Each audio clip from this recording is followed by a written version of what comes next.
Hello and welcome to Dad's Dad Job TV. This is your host Adam Neverbarrow, and I'm joined by Rob Horton and Callum Horton for an episode of Dad's Dad Job podcast. Don't forget to like and subscribe to this video. Lads, how are we getting on? We all good? Yeah, apart from you missed, we are the first, the one and only, the first and the beginning, the trendsetters, the first ever Dad podcast in the universe. Yeah. Dodge, here we go. Yeah. Well, that's why you're here, because you can do that for me. This a new season, new kits. Season West Ham's 2. are rubbish. Arsenal is top drawer. Here we go, lads. Come on. Yeah. I'll tell you what, I've warmed to West Ham's kits. I have warmed to them, despite snagging them off all pre-season. Speaking of new kits, Cal, do you want to talk us through that piece of art that you're wearing? Well, I just want to say it's the Marble Hall, the Highbury, the Promised Land, yeah, the old crest, the old Adidas badge. Look at that! That's iconic right there. That's Hash, 90s. That's and then you got the cannon. It is just a masterpiece. And do you know what's really sad? We're probably only going to see it worn 3 or 4 times this season. Yeah, and it's probably the best kit we've got. Yeah, but Cal, I'll tell you this right now. I'll be wearing it 3 or 4 dozen times over the course of this next couple of weeks, let alone this next. Would have been days. Next couple, yeah, exactly. 3 times, 4 times a week. Kelly said to me the other day, because I'm saving mine for Sunday now. Kelly said to me the other day, Rob, do you think you should put that in the wash now? And I was like, why? And she said, because this must be day number 3. Like, you used to put it in the wash. I'd want it 3 days in a row, mate. Yeah, it is absolutely. This is going to be iconic. This is one that collectors are going to want 100%. I'm telling you. Do you reckon? In about 10 years time, this is the one. This one and the one that Rob's wearing, 100% the best shirts we've had in the last couple of years. It's a bit Spursy, isn't it? Huh? It's a bit Spursy, isn't it? Well, no, we haven't lost it yet. But I also think it's a bit too white, isn't it? Do you not think? No, it's lovely, mate. You sure? Yeah, but this won't crumble. 2-0 down. 2-0 up. This won't crumble. It's ivory. You ruined the joke we were going to do later. Like, what are you eating at? Spurs crumble. Yeah. The group chat was going wild last night for it. Honestly, it was hilarious. Got a Chelsea boy in our group chat, and he was giving it. Oh look! Of course, he was giving it. There's only a couple of teams in London that are capable of beating PSG. Bearing in mind that we had beaten PSG this season, or last season. But then it was like the 85th minute, and they still managed to bottle it. Wonderful stuff. You can change the manager, but you can't change what's in the genes, my friend. You cannot change what is in the makeup of that club, and that is complete bottleneck bottle jobs. Incredible. So when are Arsenal going to win a European trophy then? We have won it. We have won it, mate. Won it twice. Oh, you haven't won it. You haven't won it. Oh, okay. We've won it a couple of times. Yeah. We've won the fair cup. What are you talking about, mate? We've won a European Cup a couple of times. We won the Cup Winners' Cup. Yeah. That's a European trophy. And also now that Crystal Palace have won the Community Shield, have you noticed how that's the first trophy of the season being sorted? But when Arsenal were knocking it back, it was just a friendly or a testimonial game kind of thing. But now Crystal Palace have won it. Friendly. Pardon? It is still a friendly. No, it's not, is it? It's a trophy. Yeah, it's a trophy. That's what they were saying. It's different rules when Arsenal win it. Like, listen, if we won the quadruple this year, it's an easy league, mate. Easy league. Champions League's a load of rubbish. The crappiest teams are in Champions League. West Ham are not in it. That's what it'll be. Could win it when West Ham are in it. Can they do it on a cold Thursday night in Stoke? Do you know what it'd be? If Arsenal won the Champions League this year, do you know what? Arsenal won the Champions League, but guess what? Messi and Ronaldo weren't playing in it, so crap league. Crap. No point doing it. That's it. Donnarumma was in goal. Yeah. Oh, mate. He looked like he could be going to Man United. No, I think he's going to go City. Yeah. I think he might be going to City. That's strange, though, because he doesn't play Pep Guardiola style football, does he? Yeah. I suppose you could argue that Pep's current style didn't work, so maybe he's evolving. Didn't work last season. So let me say that carefully. It didn't work last season. With the exception of Rodri, it wasn't like they were plagued with injuries.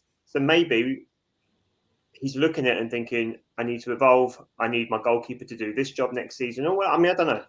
But Can I just say, I was linked. literally about to mention this about Chelsea, Man City, if they get him, that, you know, you talk about he's not their style of football, but you've got someone like Haaland up front who, if he can't play from the back, he is definitely a target man. So you talk about, you know, if they want to play from the defensive, the back line, 100%, because they've got the players to do it. But if he can't necessarily do that, which, let's be honest, he's a modern day goalkeeper, so he can to a limit, 100%. Yeah. I wouldn't say he's the best, but again, his outball is just hit Haaland or hit angles. So that's what they're going to do all day. Same. I was having this conversation with my old man last night, and I said, you know, you talk about Raya, who can play from the back, but our outlet now is hit Gyökeres. Just hit him. Do you know what I mean? If all else fails, knock it up to him, and it's our second, it's our B option, isn't it? Because he's a proper centre half. He's a big, absolute unit up top who loves fighting for stuff in the air. So again, that gives us another outlet. And I think if they do get the PSG goalkeeper, that's exactly what they're going to do. And then they look off to play off Haaland. Exactly what I think, and I think that's what Arsenal are going to try and do as a second choice attack, if you like. I think there's a couple of things there as well. Like, if you've got Donnarumma as your 1 and then Haaland as your 9, it doesn't matter if the other 9 footballers are total footballers, because the other players can just revolve around each other and release the ball to Haaland if they need to, and then Donnarumma can just pass it out to the left back or the right back. He don't need to see it again, does he? Or if not, like you said, get out of jail ball and just throw it up to Haaland, who can hold the ball up. I actually think as well, I think Gyökeres is really good at holding the ball up. But I actually think that Havertz is probably a little bit better. And so I think that at holding the ball up. So I think that in terms of bringing other people into play, that might also be a new option for Havertz this season, because I still think if you think that it's just going to be Gyökeres for the rest for 38 games and however long our other cup, you know, shows are going to be, it's not, is it? Havertz is going to get rotated. Gyökeres is going to get rotated, and I wouldn't be surprised if Havertz does start against United. I know we'll talk about that later, but you know, if you think it's just going to be Gyökeres now, then I think you're probably kidding yourself. And you know, based on the last performance out, I think there's a place for both of them to be playing regular football for Arsenal next year. Both of them look incredible as well. They do. I mean, Gyökeres is massive, but even Havertz, mate, he's put a bit of timber on. He is looking in the shape of his life, and I mean, I don't know if we're going to touch on it later on, but from what I saw in the last friendly, mate, where's he found this pace from as well? Cheese and bread. He was like, who's running behind. Yeah, I think his running behind was fantastic. I think, in fairness, Cal, who did I speak to this about? I think Havertz's pace was always there. I don't think it's just something that's appeared. I think if you look at Arsenal's game plan, balls over the top have never really been a thing over the last couple of years with Arteta. It's all been about that slow build-up, overloading on the low block, and then trying to play through the line. Yeah, playing in front of people. Yeah. Because they've signed Gyökeres and not Sesko, right? Because they've signed Gyökeres and not Sesko, the game has to be, we're going to have to play some balls over the top. We're going to have to play some fast football. And actually, when you look at the Athletic Bilbao game, which was by far the best game we played in pre-season, I watched four of them, I think. And I think I might have missed the Milan game, maybe. Maybe I only watched the highlights of that one, but I paid for the other ones. And the Bilbao game was by far our best performance. I think we were good against Newcastle because it was Premier League opposition. We sucked against Tottenham, and we were awful against. Was it VR? No. What was the? Was it? I can't remember what the other game. Oh, Pepe's team, wasn't it? Yeah, is that Villarreal? What are they called? Villarreal, wasn't it? Yeah, that's what I thought. Okay. Well, anyway, but against Bilbao, we played basically with what is likely to be a starting 11 on a number of occasions next season. And actually, I think Calafiori... Is it okay if we talk about the game, Adam? Yeah, go for it. I'm going to... you crack on, and I'm just going to interact with people in the chat. And okay, fine. Also, for those that are also listening, we're doing a behind the scenes live stream on TikTok as well. So I'm going to keep going in between the two. Okay, no worries. But you All keep, right, you keep talking about it. But one of my friends is going to come in later to talk West Ham. So keep going, and then we'll let you know. Okay, fine. Yeah. So with the Bilbao game, and let's not forget that they were playing with Williams on the wing as well, and he was someone we were meant to be interested in, someone who was meant to be, a shining light of wing football in the football world. But he was kept quiet actually. I think his numbers were basically null and void in that game. He was kept very quiet. But with Calafiori, I think, gives life to Martinelli where MLS doesn't. MLS's thing, Cal, is to come in. His natural game is to invert. Now, if he's going to do that, that's the type of, and Timber will do the same, by the way, if he plays left back. If he does that, then that's the type of thing where Madueke or Trossard will find more space. But for Martinelli to be at most effective, he likes an overlap, and Calafiori offers that. So I think that and by the way, I do think Calafiori has the capacity to bench MLS this year. I'm not suggesting that I think either one is better than the other. I think they're both better than each other in different things, and for different games that will suit, or at different points in the game that will suit, maybe to start a game or to finish a game. But Calafiori on the overlap with Martinelli looked the most effective he has in a long while. He looked a little bit more confident. He got the assist for Saka, which was a lovely over-the-top ball from Odegaard. Again, reclaiming possession, quick release football over the top. Martinelli crosses, Saka scores, which is basically what happened in the third goal. Saka over the top, Havertz runs on, Havertz scores. So I think there's a new dynamic to what Arteta is doing. I think, and I think that Arsenal can vary their play depending on the striker, but I also think that they will both have a lot to offer the team. I think Zubimendi on the turn is so much faster than Five was, so that means that our build-up play is much quicker.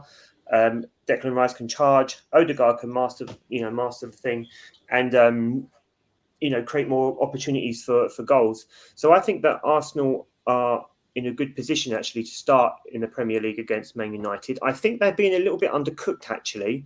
I think people are saying that they haven't done enough, and I just don't agree. I just don't agree that Arsenal are someone who haven't done enough where everyone else has improved massively. Everyone's improved massively because they had to. Arsenal were already better. The problem that Arsenal didn't have was they didn't have a killer, and Arsenal have bought a killer. So now you could argue that maybe it's a little bit more level, but I don't think Arsenal have fallen behind because they were already levels above everyone. Every single one of those teams would be like, God, yeah, well, I'd love to have. You look at Liverpool, Konate and Virgil van Dijk.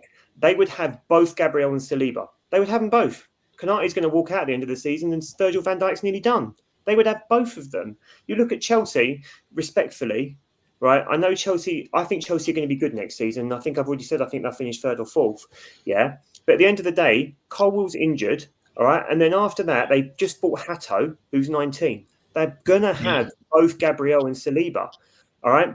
You look at Man City, maybe there's some more questions there, all right? Because they have got, I can't think of his name in the middle now. Enzo Fernandez. No, I'm talking about Man City's central defenders. But I can't think of Akanji. Oh no, sorry, no. I'm thinking of Diaz. Right, Diaz is a decent centre half, but then again, they would still both have, in my opinion, Gabriel and Saliba. So I think anyone would. I think even Real Madrid and bloody Barcelona would. But this is what I'm trying to say, Cal. So I think people are saying, they've got to watch out because people are overtaking them. Arsenal were already better fundamentally in all of the key positions for the most part. All right. Last season was a mixture of not an out-and-out striker. Haven't got a problem with Havertz, but he's not an out-and-out 9. Right. We had a ton of injuries. Right. And actually, we were closer. Here's this for you, Cal. We were closer to the title, right, when Partey was injured than we were. So we finished, 2 points behind Man City when they won the league a couple of years ago, right? That was the year that Partey was injured, right? The year that Havertz was injured, we finished 11 points behind Liverpool or whatever it was. Injured, yeah. Who? Partey. No, Partey was injured in the run-in, against City. Definitely injured in the running against City. His hamstring, and it was the same with. It was his groin, wasn't it? It's not good. And then you should apologise for that. And then No, I shouldn't. and then Havertz, was out from January. And in that same period, we also had Saka, Martinelli, Odegaard had an injury first knock of the season for Norway. Like, we've had loads of injuries, and then we've had some questionable and some deserved red cards as well. So I think Arsenal are going to be absolutely fine. Yeah, I mean, I know you just touched him, but that's Super Mendy. Can I just say, right? You talk about a player who breaks up play or retrieves possession again. Do you know what's different? Is one obviously how quickly he does it, but always forward thinking. It's never a sideways ball. If you looked, especially in the Real Betis game, mate, he was just cutting balls. He was literally cutting players out of the game, which ultimately will suit us, especially with people like Saka, with what's his name, Mudryk.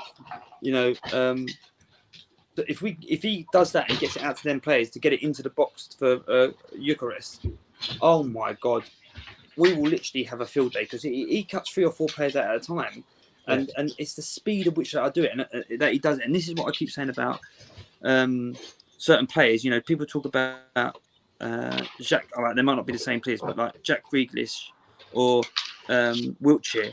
And you know, back in the day, I'd always say they slowed the game down so much, especially like Wilshere for Arsenal. I loved him, yeah, but he would slow the game because he kept hold of the ball, and then he would do the pass. Where with this Super Mendy, he literally, it's almost like he doesn't even want the ball. It's almost like as soon as he gets at his feet, he's like, right, get rid of it.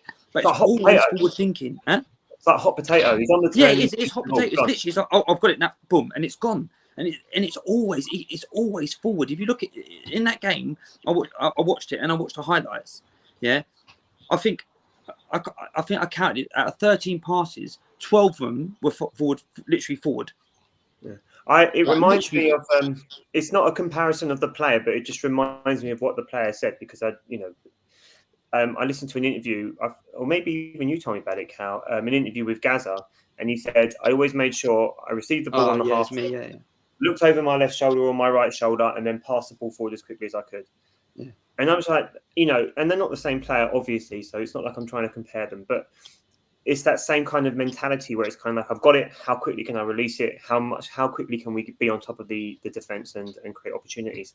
I think the quote is actually, Gaza said, I always made sure I could see both goals. So I always received the ball, making sure I could see their goal, my goal, and then every time I got the ball, I made sure it was a forward pass always. Yeah, right. And that's why he was so good.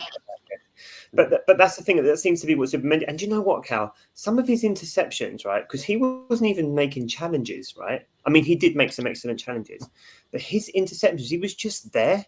Yeah, right place. Yeah, just read the ball and he was just in there, and you could see. And one of the things that I noticed as well is having someone like Eucharist who is so dangerous, right? People aren't, what's going to happen now when people double up on Saka? You're just going to leave Eucharist on his own. So what happens when you double up on Eucharist? Is Saka on his own?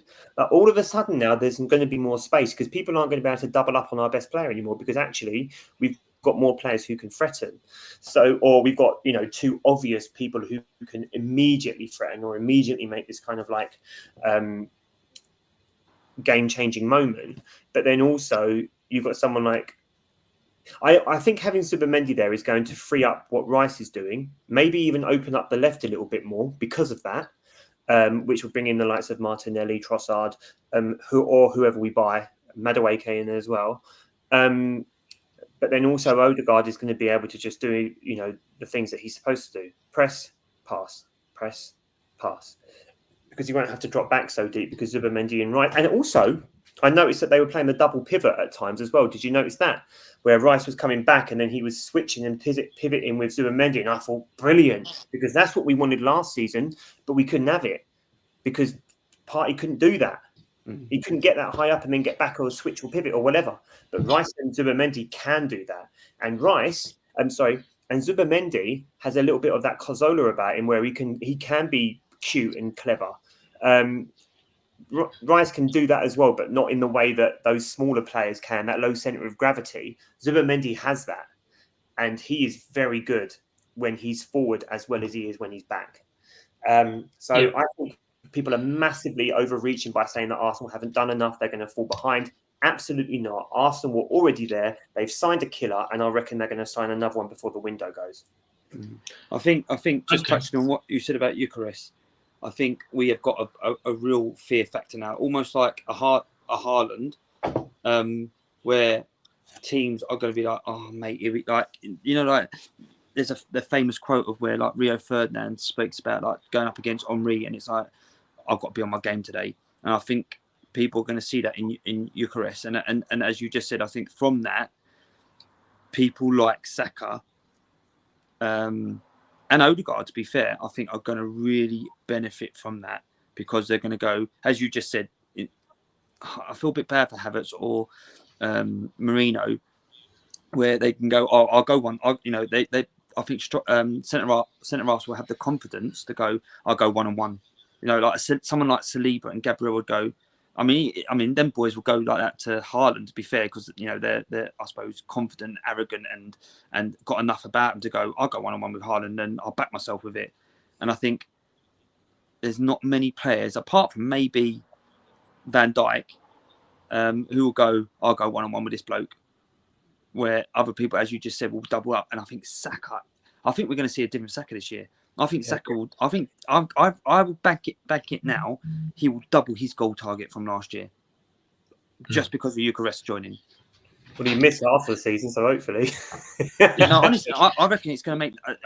I just want to add, because I know you made the point, Rob, but I honestly do. I think it will change. And with Odegaard, I think he doubled his goal. Yeah, and hopefully, interesting. He scored 30 goals as well. Yeah, Eucharist as well. Interesting. Interesting that you mentioned Odegaard, because I'm going to bring someone in the chat now. It's my close friend, Horsey. Hey, he's back. Hello, mate. You all right? Good to see you, my friend. Evening. Oh, just what's going on? There we go. We've got West Ham on the left and Arsenal on the right. That's taken Adam 500 hours to try and organise that, to make sure that works that way. But it's interesting that you mentioned about Odegaard, because there was this little video by Tony Adams. League with Odegaard as captain. I'm sorry. Are you a fan of Arteta? Oh, I think he... What? He's got a really big call to make this year. And for me, he hasn't done it. And the call is to make Declan Rice the captain. I think Declan is my kind of captain, and what it might do, it might free Odegaard up to play with a bit more freedom. Terry Venables did it. He took David Platt and he put me as captain, and Glenn Hoddle took me out and put Alan Shearer, which was a silly decision. But every now and again, as a manager, you have to put someone that reflects you, that reflects the football club, that you think you can actually take it to the next level. Does he reflect Arteta? I think he's better than Arteta. I think he's a winner. I think he's an Arsenal leader in the dressing room, around the training camp. He's got standards, he's got principles. I think big managers go, right, actually, you're my man now. Did you say, I think Rice is better than Arteta, he's a winner, as in Arteta's not a winner? Well, I think, yeah. Well, no, I'm just saying he's got an opportunity this year to actually turn into a winner. 5 years now. 5 years. He got great success at the start with a very defensive team. He got everyone behind the ball, basically, and we nicked the FA Cup. So going on and winning leagues, to win league titles, you have to be a Klopp, you have to be a Ferguson, you have to lead by example, you have to be a winner, you have to go about your business, and that reflects in your captain. And by making Odegaard a captain is a reflection of Arteta, and I can really see that. And I'm seeing Declan Rice as a captain, but I'm saying to Arteta, come on, step up now. So, interesting comments from Tony Adams there, Arsenal legend, former captain, Premier League winner, and calling out Arteta to say it's time to make a change. It's time to make Declan Rice the leader of Arsenal. Now, I'm going to throw this question to Mark first. Mark, as a West Ham fan, what did you like about Declan Rice being the captain of West Ham, and what do you think he offered the team? I think Tony Adams is right. He's a born leader. Most West Ham fans saw that early doors. Everything about him is leadership. But from the Arsenal perspective, when you've got a star player, Declan Rice is a star player in any sort of sport, let them get on with the game. You don't have to give them more responsibility. If it's cricket, you got Joe Root. Let Joe Root go and be Joe Root. You don't have to just make him captain because he's a bit of a leader. Arsenal have got enough leaders in there. That's how I would view it. And you let Declan Rice go do Declan Rice things. Takes free kicks now. Yeah, I find this really difficult because Tony Adams is my footballing hero. I was going to be an Arsenal fan anyway because of my dad, but I remember the moment I became an Arsenal fan was when Steve Bold put the ball over the top to Tony Adams, and would you believe it, 4-1, Arsenal are Premier League champions, right? That was the moment, right? So he is like my footballing hero. But when he says things like my captain, right, he's also romanticizing the type of leader that was prominent in the 90s and early 2000s. He's romanticizing Roy Keane's. He's romanticizing later John Terry's, right? That's not necessarily what you need to inspire or motivate a team. And I do think he's a little bit short-sighted. I agree that Declan Rice should just be allowed to do Declan Rice things. He doesn't need to be a captain because he's a leader by the way that he performs, in the same way that Gabriel probably doesn't need to be an Arsenal captain because he's a leader in the way that he performs, right? Odegaard has been Norway's captain since like 19, right? This guy has been a leader for his teams before. It's not like Arsenal was his first rodeo. Granted, Arsenal was a big Premier League football club, whatever, right? But he had one off season, right? He has had one off season in which, and I know that some of this is a context that you might want to dismiss, right? He was injured, and he was injured for a long time, right? He also became a father for the first time, right? Now, we've got kids, man. I know what it's like not to sleep. And I'm not saying that not any other footballer has to deal with this. This is what the podcast is for, Rob. but this is the point I'm trying to make, right? You have you have no idea what kind of impact that has had on their lives, right? Especially if he has made the commitment to be, present, on it, in it, up all night, whatever, right? You don't know what he's doing. I think it's short-sighted. I think that he's had one off season and that's enough to strip him. He's Arsenal's longest-serving captain since Tony Adams. He was captain longer than Vieira. He was captain longer than Henry, Cesc Fabregas, Robin van Persie, right? All who left, by the way, and not all of them in great circumstances. This guy, noted, he's definitely not a Tony Adams or a Roy Keane. But if you can't say that this guy is running for 90 minutes and leading by the way that he tries to perform for the team, then I don't know what people are watching. I don't know what people are watching. An argument for that, like you say, he's been probably Arsenal's longest running captain since Tony Adams.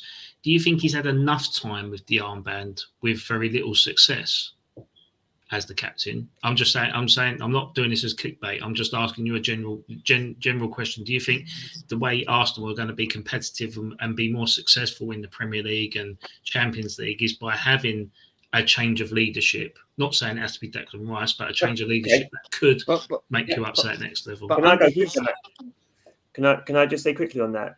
Yeah, go on. Odegaard inherited a captaincy, right, that was under turmoil, right? He also became captain for a team, right, that wasn't at the level that the team that Tony Adams was captaining into Premier League titles, that wasn't at the level that Vieira was captaining to Premier League titles, or whatever Henry and Cesc Fabregas were getting up to. This guy has had to be part of a process that is making the team that it is today. This team didn't have Champions League football, right? And he's just captained a team to the Champions League semi-finals, right? And was outdone by PSG and two really strong defensive performances, particularly from their goalkeepers. The XG shows that. From their goalkeeper, the XG shows that. Like, I think that, you know, it's more than just what he's had enough time. Like, the starting point is completely different. Completely different. Like, Adams was captain from like 89, wasn't he? Right? Before that. So Adams been captains all that time when he was winning his championships under Wenger 10 years later. Mm. So okay. A question for Cal then. Cal, do you think then, obviously, like you say, you've got a team full of leaders in Gabriel, Odegaard, Rice, whoever, Saka. Is the captaincy a token rather than an actual figure of leadership then? No, because no, it's not, because ultimately you need a team of leaders. You know, you look at the best teams that go on and win stuff. It's not they've got, you know, one experienced player, one person that leads them all the way through it. Do you know what I mean? Look at, you know, you talk about. I don't want to keep using Man United as an example, but you got Roy Keane, but then you had Scholes, you had Beckham, you had Ferdinand. It's the same as Arsenal. You had, you know, Baldy, you had Tony Adams, you had, you know, Ian Wright, or you every club has their big characters, and it's the big characters that pull you through. It's not necessarily one player. Don't get me wrong. You know, certain. It's hard because from playing football, how much you take off your captain. It's about taking your own responsibilities and doing your job. You know, captain's good for the referee to talk to, and the captain's good to do certain things around the club. You know, I suppose at that level, it's media responsibilities and things like that, and that's the pressure that takes off. But ultimately, when you're on the pitch, you do your job. You know, from when I played, I didn't necessarily look at the captain and go, right, here we go. It's, you know, but then I was also part of that captaincy role within my club and the clubs that I played for. Do you know what I mean? So it was me leading by example, me doing my job, me rallying, or, you know, whatever it is. But then you have a it's a collective thing, isn't it? It's a character thing, I think, almost. Do you know what I mean? So having one player to do that, I don't necessarily that's ever been a thing. You know, like I don't even know if Tony Adams say, you know, you know, he did it all by himself, because he didn't. Because, you know, I would say, you know, when Vieira came in and he was in that squad, and Ray Parlour, I know, had a big role to play with that. Winterburn, you know, you think, look at the character I'm just naming of, like, the people that are in and around. It's a mentality, isn't it? It's a whole squad mentality. You know, and it's I guarantee, you know, Tony Adams, you know, had these issues when he was playing football. I'm sure it was other players that were pulling him through as well in training sessions. It's a standard, isn't it, across the board? And I think, but I think Arsenal have massively got that at the moment, in the sense of they've got, you know, a Declan Rice. I mean, I can't speak more highly of Declan Rice, to be honest with you. And you know, everyone knows how me and Rob feel about Declan Rice, and I suppose the rest of the Arsenal supporting unit feel about Declan Rice. But having someone like him to be added in to someone like a Gabriel, an Odegaard, you know, I don't necessarily think Zaka's a good captain. You know, he works hard, he does, you know, but he does his job. Do you know what I mean?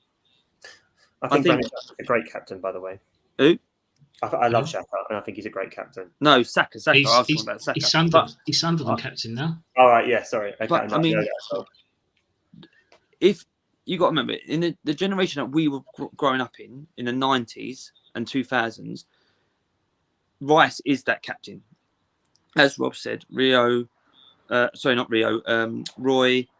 Vieira, Tony Adams, Frank Lampard, Gerrard. He is that sort of, you know, that sort of pinnacle of what you say is a leader, yeah. But again, a leader is, you don't know what Odegaard does behind closed doors, the chats that he has, the way what he does in trainers, the way he lives his life. You know, Ronaldo wasn't necessarily. I mean, how many times was Ronaldo actually the captain of his team? But then if you talk to any ex-pro, I don't think Ronaldo was a captain of the team, was he? Maybe Portugal. Not an actually designated captain of his team. But if you look at anyone who a club team, Missile. sorry, but like if you look at anyone who's played with Ronaldo, they talk about his standards, work rate, thingy, but he wasn't actually a captain. Do you know what I mean? So it's, for me, I'd go, yes, he would be the perfect captain, the captain that I would think of as the captain that should be. But then you don't know what Odegaard's doing behind closed doors. And as Rob said, what he does on the pitch talks for itself. We all love that bloke who sort of screams and shouts and pulls people in and does this, but again, a lot of that is that him keeping himself in the game, or that sort of captain keeping himself in the game, talking himself in the game, working players out because he wants to be in the game. And that's his way of keeping his concentration. Where Odegaard, his way of keeping his concentration is actually just doing what he does and doing it at a high level all day long. But also, Cal, I think a lot of the time, if you see your captain lose your head, then the team can lose its head, can't it? And then it kind of like becomes quite dysfunctional and quite messy. Whereas when your captain is so calm and collected, like this is why I think Gabriel being a captain could be messy or dangerous, because he is so passionate and he is so involved or invested, I think is probably a better word, that if he loses his head, who is going to be, pulling him by the shirt and going, listen, mate. Yeah. Whereas Odegaard is so calm and he is so collected and he is clearly, very clearly, highly respected by the players within the team. And you can talk about the rest of the Arsenal body as well, if you like, but clearly he is held to a very high esteem by the people that he plays with. And you know what? Declan Rice will probably be an Arsenal captain, right? Like I don't doubt it, right?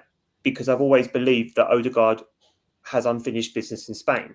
And I've been quite honest about that. I think the opportunity should arise, he would take it. But right now, I don't think it's fair to say that he has done enough wrong based on last season to lose the armband. Okay, fair enough. Well, okay, based on that then, it's a nice segue into your FPL teams. So who's Ozzy, as your FPL team doing? I noticed your team name on the on the league the other day. Would you like to tell the boys how you come to that idea of that name? What name did I use? Final Boss IB for FC. Yeah. I was on holiday, so I was on holiday. The only thing I saw every time I opened my phone was just memes about that guy. So such a good haircut. Yeah, I thought he looks alright. I thought can't moan about anyone who's got hair of me. So you look like the logo on the Daddy's bottle, didn't you? Yeah, I thought I could be a meme like Cole Pilkington meme or something, but you're the Cole Pilkington of this podcast. Yeah. I picked him doing that team, but I thought the team I done looked alright. Have you seen my team? Because I've only seen it once. I can't see anyone's teams. I mean, we can see each other's, but we only because we share it, but we don't know. But if you could just run us through who your main picks are really and why you picked them. Well, I think I put Bowen in there. Obvious reasons. Wan-Bissaka from West Ham. It mainly, I put a lot of Chelsea, City, a couple of Arsenal in there. Teams I think are going to do well. That's my sort of first pick. No Haaland, no Salah.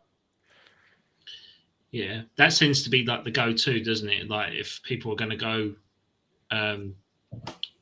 like Salah and Haaland, it's always been subject to that, haven't they?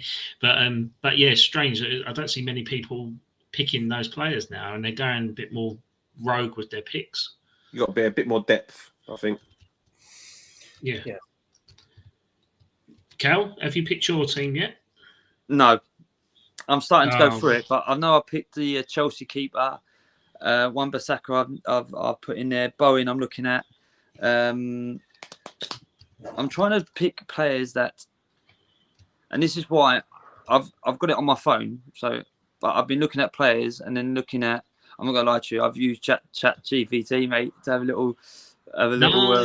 That's who we're playing against. We're playing against Chat GPT. Yeah, no. Hear me out. So I've asked them. You have the same. You're gonna have the same team. No. Are you not listening? Yeah, for like outsiders. Then I've obviously looked at the ones that everyone's going to, like the top, like the ones that the most picked players so far or whatever, and then I'm trying to narrow it out to like basically pick the teams out of people that no one's ever going to pick, and then like the top players and sort of leveling it out. So I have got quite a few West Ham players in there actually. Blimey, you feeling all right? No, I reckon. Listen, no, I reckon it'll be all right. I think I put Van Dijk's in penciled in because they've got the first couple of games are quite simple. The first 2 games are good weeks for them, aren't they? They've got so likely to pick up points there. I know I've gone what is it, a 3-4-2 or whatever it is I've gone for. So yeah, 3-4-2. So you're so confident you're playing with a man light. Sorry, 3-4-3. Yeah, you know what I'm talking about. But yeah, sorry. Yeah, so I'm getting there. Thing is, I told you I'm not. Okay. I'm just waiting because I still think there's players coming in. Yeah, you've got another couple of weeks. Like Rob, you had some transfer updates. So Well, I've got to have it done by tomorrow night, but it will be done by tomorrow. Yeah. It'll be up tomorrow. So Rob, who was the two players that made moves this evening just before we went live? Yes, Amari Hutchinson and Jason McAteer to Nottingham Forest. Here we go. I think Jason McAteer was in the region of 20 million. And I think Amari Hutchinson, this is going to kill Arsenal fans. I think he's gone in the region of like £36 million. So not only did we sell him for, I think, 4 million and then got 6 million in add-ons when Chelsea eventually sold him for 20 odd million to Ipswich. Ipswich, now relegated, have sold him for 36 million. I don't know whether it was euros or pounds, granted, because you know how it is. Probably euros if it's Romano. Well, if it is, that's still 30 million quid, isn't it? Like, yeah. It's just crazy. And fair play to Ipswich for getting that money. And hopefully they've got a sell-on clause for when Nottingham Forest sell him for 50 million in a couple of years' time, because unfortunately he hasn't quite settled anywhere yet. However, if he's going to settle anywhere, it's going to be at a club like Nottingham Forest. And that's not because I think anything dirt about Nottingham Forest, but, you know, they've revived careers of the likes of Ilanga, Callum Hudson-Odoi. So Neco why Williams. not? Sorry? Neco Williams at Liverpool. Absolutely. Yeah. So why not? Why Matt not? Sills, Chris Wood. And Jason McAteer is only like 20 odd. So he was captain for England in the Euros, wasn't he? Yeah. So I think Nottingham Forest have really done some decent business over the last couple of days. Granted, or in the last 24 hours. Granted, they won't be going into my dream team. I have got a couple of Nottingham Forest players in my dream team, but it won't be either of those two just yet. Yeah. So, Cal, going on to you're going to use ChatGPT for your outside picks. Let's see ChatGPT's team. Let me just try and find. I'll tell you how many I've got. Here we go. Put them up, mate. Hold on. It's the only way to introduce ChatGPT, and that's this one.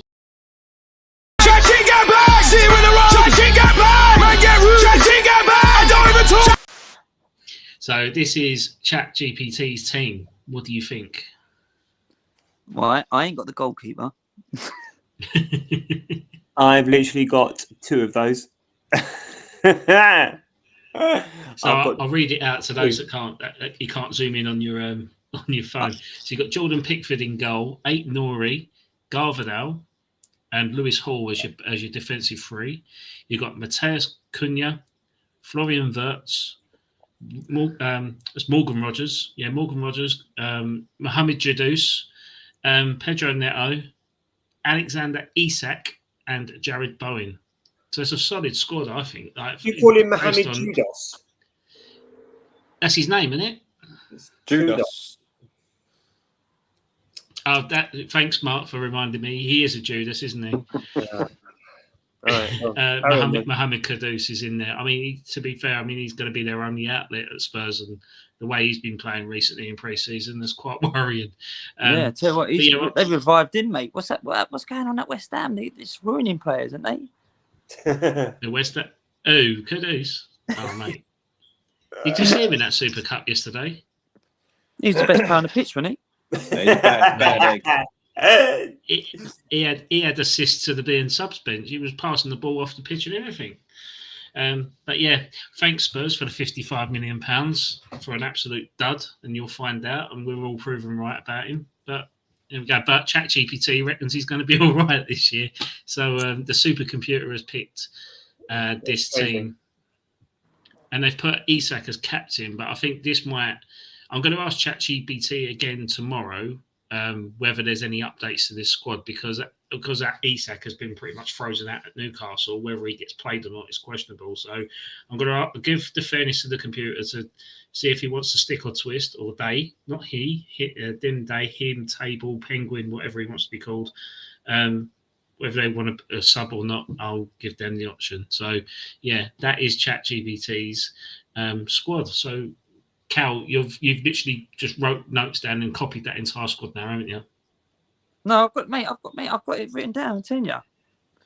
I'll send it to you later. I've got it all on my phone. Okay. Listen, my team will be different. I think I've got two.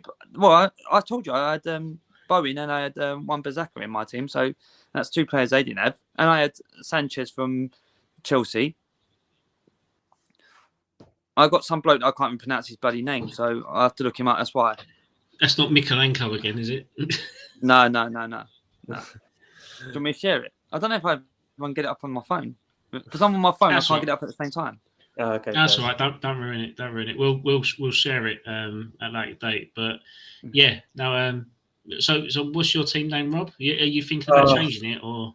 No, I don't think I can change it now. I've decided on it. But my team, because I was so certain this guy was coming to Arsenal, I called my team Easy Does It.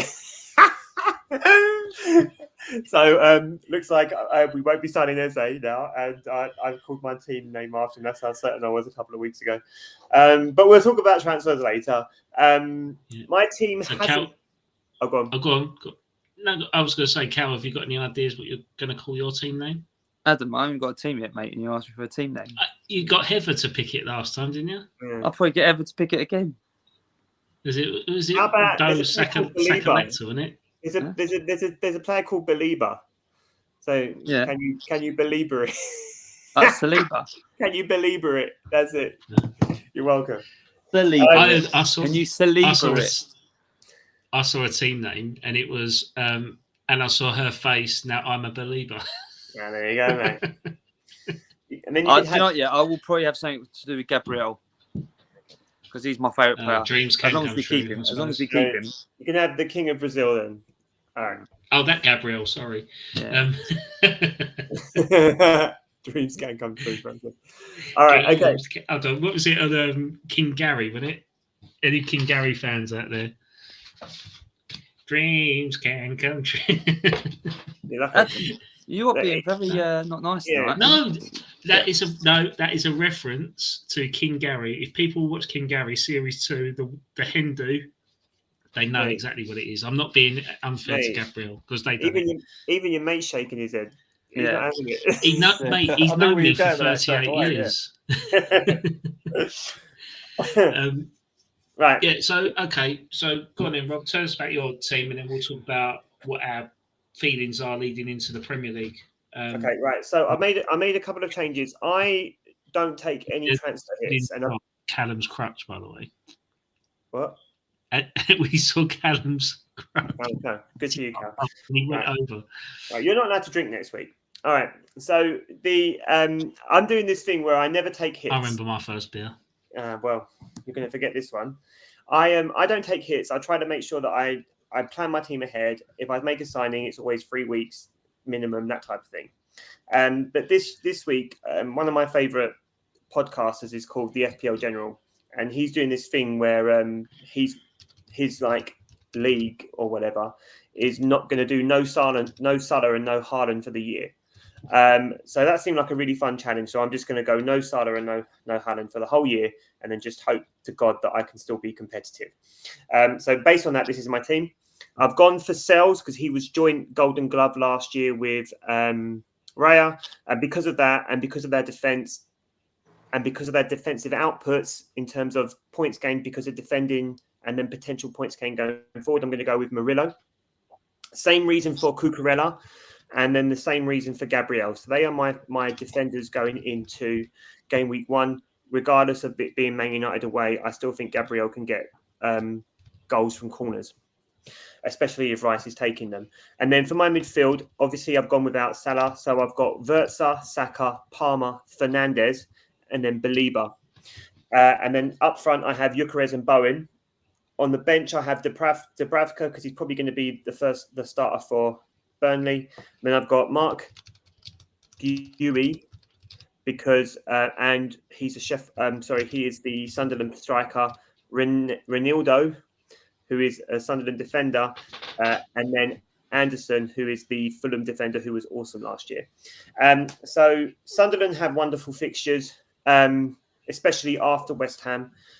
So I think that Guéhi, if that's how you say his name, 4.5 striker, no brainer. He's going to start every game. He'll get some points when I can't play, people like Bowen or something like that, or even Belieber.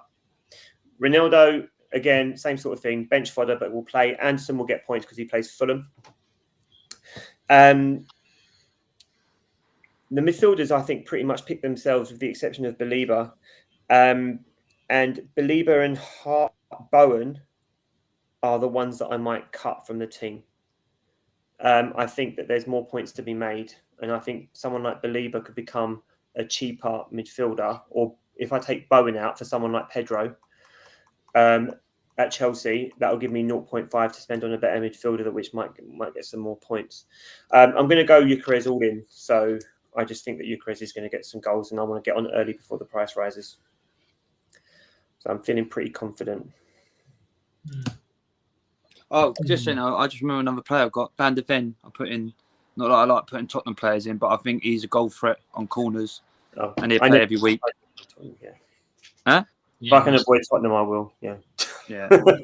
Yeah, that's the only rule, isn't it? Like no Tottenham players ever. Well, he's penciled in because I think he'd be a threat for corners.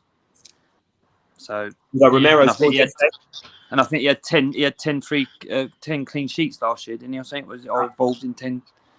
I've got to be honest, if you're going to go for a Tottenham defender, you've got to go for Porro. Nah.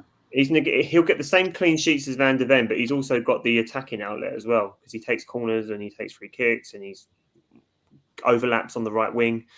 If you're going to go for a Tottenham defender, it's got to be. If it's an extra 0.5 million, it's going to be worth it because he's. Oh, actually, I think isn't Van der Ven something like 4.5 million? He's an absolute steal. So actually, you're probably right. Yeah. Whereas Porro will probably be about 6 million. They played a lot on the set pieces. Yes, I know it's PSG, but there was a lot of set pieces getting the ball in the box as well yesterday from Spurs. So was it Porro taking them? It was all sorts. To be honest with you, they switched it around. Kudus in the first half, I think, took a few. But yeah, they've got the ball in the box a lot. I just think. Do you know what? That's why I think he's going to be dangerous because he's an absolute head on the stick, and let's be honest. And I think he will get goals this year. I think the thing is with Tottenham is they are just going to be the way that he looks like he's set up against PSG is basically was like a bit of a Brentford 2.0, wasn't it? Quick on the break, how quickly can we get the ball? It was Brentford's identity in white t-shirts, and I think the problem with that is that I don't think Tottenham. I mean, obviously I don't have any investment. I don't particularly care, but I'd be interested to see if Tottenham fans are as invested if that is going to be the football in December.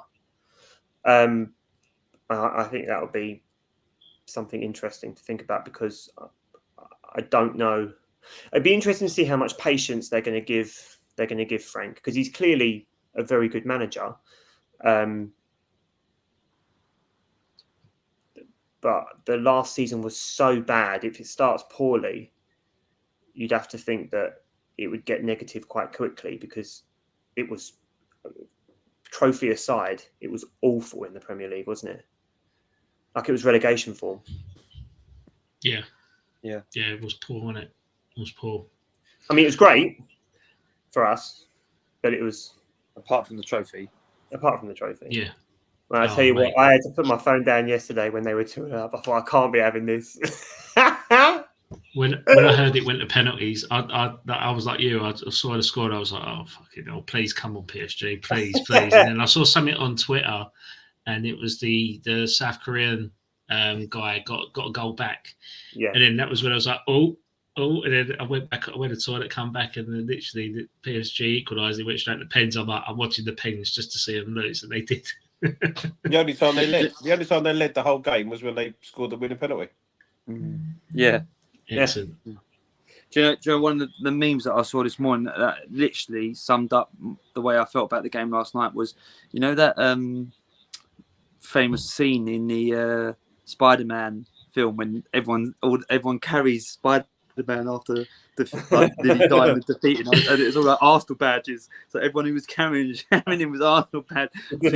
Mate, could you imagine if they had won the Super Cup? Oh my God, you'll never hear the end of it. You won't hear the end of it. It'll be the equivalent of them winning the Aldi Cup every year, wouldn't it? Mate, get them to win a proper trophy like Conference League, eh, Mark? Yeah. Oh, do you know what? Just because you've mentioned that, right? And I know it's been on this week, on Monday. It was on Monday, but the Crystal Palace Nottingham Forest saga with this what's it called? Europa League and bloody Conference League. What is your takes on that, lads? Because I know they're talking about, you know, they've got shares in other clubs and all this nonsense, but ultimately, my way of thinking is they've earned that. You know, they've actually won a trophy the first time. Is it the first time they've ever won a trophy? Is that right? Yeah, first trophy ever. And they don't even get to compete in the competition they qualify for. Mate, as a player, like that, I mean, you've got to be absolutely gutted. It's almost like you've worked your socks off and been promised a £1 million bonus, for instance, yeah, or like I don't know, say like £1,000 bonus for the end of the year or whatever, by your company and go, yeah, I know we promised you £1,000 bonus, but because you buy lunch outside of work every day and not buy lunch inside of work, we can't pay you, mate. Like, it's an absolute smack in the face, isn't it?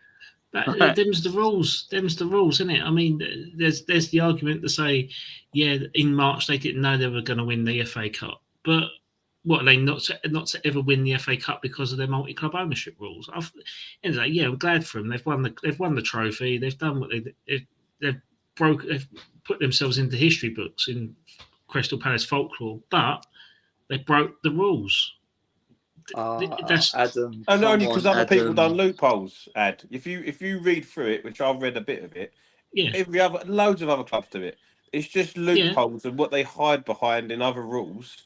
And Palace didn't do that. It's because, like, for instance, Man City and Blue Moon Group, right? Blue Moon Group have minority stakes in the clubs that they own, and they have someone else to do it. So, for instance, Girona were playing in the Champions League. They're majority owned by Pep Guardiola's brother. But because they're under the Blue Moon Group and they've got a majority share, which is less than 40%, then they were allowed to play in the Champions League at the same time as Man City. But Crystal Palace, John Textor was over 40% ownership of Crystal Palace. He has over 40% ownership of Lyon. He has over 40% of Botafogo. So he had majority stake shares in all those clubs, and he broke the rules. Man City, Adam, it's a technicality, mate. I think it's hard. It is a technicality. It is a technicality, but them's the rules. Just like West Ham have currently got Daniel Kretinsky as an owner. He's got 40% share in Sparta Prague, but he has 28% share in West Ham. So if West Ham and Sparta Prague played in Europe, they could play each other in the same competition. It's not. Red Bull Leipzig. It's absolutely Red Bull not. Salzburg. Do you know what's more frustrating, right? Again, you talk about technicalities and people, you know, and instant repercussions, but then you still got 150 whatever rules going on with Man City. But you could do Everton's up front. 116. You could whatever it is. You've got Everton's up front. You've got who was the other one that got done? Leicester, whoever it was. I can't remember who else got done. Yeah. And you've got them ones all done within 3 months, and you got a Man City one that's gone on for over a year and still nothing. I just think it's ridiculous. I think it's bang out of order.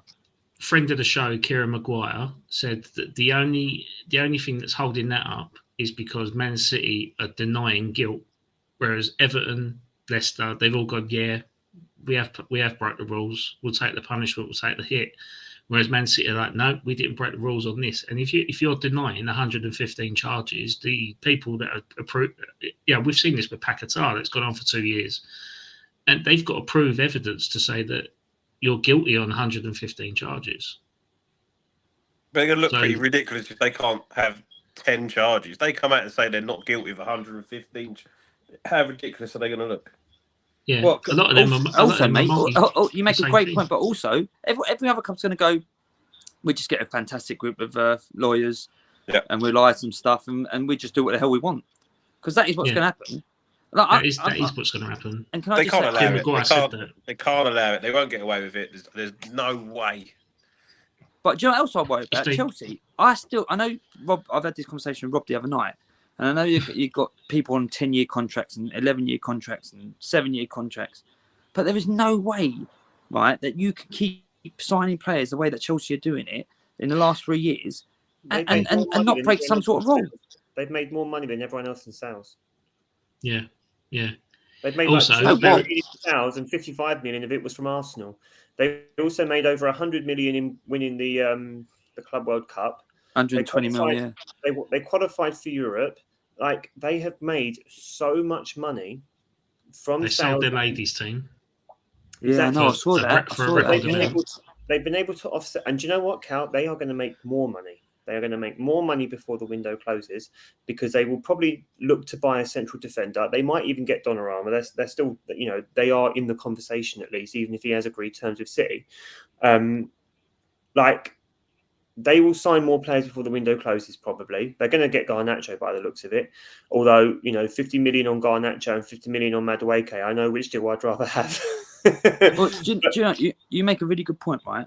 Right, I was messing about with the ChatGPT thing earlier, right? And I was asking about like big debate topics at the moment, and they were saying about clubs, right? Are they just buying players at the moment, right, to sell shirts, or are they actually just buying players, to better their teams? And obviously, it breaks it down. It mentions someone like Chelsea or and certain other clubs, where are they just trying to buy big names or names of people so they get them in the front door because they know they're going to sell shirts?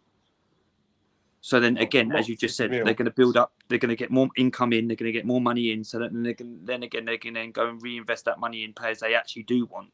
Mate, if Garnacho is a Chelsea player in 2 years' time, I will be absolutely flabbergasted. Genuinely. Mark, you was going to say something there. What was you going to say? I was going to say, not for 50 mil. They might buy someone a bit cheaper to sell shirts from some Korean guy. But yeah, if you're spending 50 million on Garnacho, then they'll think that he's worth 50 mil. Nothing to do with sales of shirts. But I would be absolutely floored if he's there in 2 years' time. They've just signed Glittons and they're trying to get Simmons, aren't they? I just don't. And the players they're trying to shift, and Kunku, Charlie Chukwuemeka, they sold Dewsbury Hall for 25 million to Everton. It's just the turnover is ridiculous. But the thing is, the funny thing with them is that they went through this loophole of signing players on long-term contracts, so they spread the cost over 8 years. So they signed, who was it, Enzo Fernandez. They broke the transfer record and signed him and got him on an 8-year contract. When the Premier League went to a vote to see whether they could offer 8-year contracts to any club, Chelsea voted against it and stopped every club doing it. So now you can only offer a 5-year contract to people. So now everyone's like, well, fucking hell. Now I'm going to spend, Liverpool are going to spend £150 million on Florian Wirtz. They've got to spread that over 5 years, whereas Chelsea got Fernandez and spread it over 8. So they're kind of delaying it. And now he's been linked with Real Madrid for 200 million quid. So they're going to make money again, aren't they? Because they're delaying payments for another 3 years. They've got that advantage over everyone. But mate, fair enough. It's crazy, isn't it? I don't see 200 million. I just don't think he's that good. Do you know why? It's because I don't think he's better than Declan Rice. Chelsea fans think they do because they lost out on him, didn't they? Yeah, I genuinely think Declan Rice is one, if not the best player in the world. You pay double the price for him, but he's all right. But who's better than him? Who's better than him? They bought him for the shirts, Mark. Yeah, there you go. Yeah. Just for rice, baby, mate. Yeah. Well, I'd say we're rice is not an ad diet. We're all about spaghetti bolognese at the minute. Italian food isn't good for you. So Is that the name of your FPL team? No, it's not. No. It should be. That's a fantastic shout. To be fair, I'm having that. Spaghetti bolognese. No, Max. don't give him it. Don't give him his moment. Bloody, he's used that before. Get out of here. Now, to be fair, I have to say about 100 before I hit a good one. Now, mine's Max Kilimanjaro. That's it. Max Kilimanjaro. Pretty good. Because we got a very big mountain to climb this season. So, Mark, what's your thoughts on West Ham and the upcoming season then? Scared of. If we have another slow start again, I talked about last time I was on here, the atmosphere that gets over there can turn negative. And I think West Ham, Man United, Tottenham, if any of them teams have a bit of a slow start, the fans are going to get straight on their back and morale's going to take an impact. I think that we rely on Bowen and probably Fulcrow this season way too heavy. We don't have that real squad depth. So I think an injury early doors to something like a Bowen or Paqueta derail us quickly. Do you know? Can I just throw something in there? Right, we did our predictions last week or the week before, sorry. And I must admit, I was sort of doing a little bit of clickbait with Adam, and I did say potentially West Ham to get relegated. And I don't necessarily generally think they will get, relegated, right? But from what I've seen from other clubs, like a Sunderland, who I think they've got now 12 new players in the door, 13 new players in the door. And then you look at what West Ham's business has been. I am starting to actually think that maybe, as you just said, if you have a bad start or a few players get injured, if Bowen gets injured, I actually think you could be in big trouble. I actually starting to think that actually West Ham are going to be in big trouble. We could be down there. We could be down there. I still think, I don't think they're going to be worse than last season. And then somehow last season we were way off. Most seasons we'd have all been in trouble again because of the bottom three being so poor. Yeah, that's true. different. I don't think the bottom three this season are going to be as poor as probably the last two seasons. I think Leeds are going to have a better season than most think. Sunderland again. Yeah, I think Sunderland are going to be decent, mate. I think we're still strong enough. We're still strong enough to avoid anything like that. But if you're down there when you get into sort of January, I don't care who you are. If you're us or Man United, you get easily dragged into it, and all of a sudden it's a battle. I think there's at least 6 teams that are worse than us at the minute. Go on, Ed. Who are they? Brentford, Arsenal. Wolves, Arsenal. Yeah. Brentford, I'd say Everton, even though they've got Jack Grealish and Dewsbury Hall, their defence looks really shaky. And even though I put Pickford in goal, only because I know he's going to get a lot of shots at him, so he's going to get 5 saves per game, isn't he?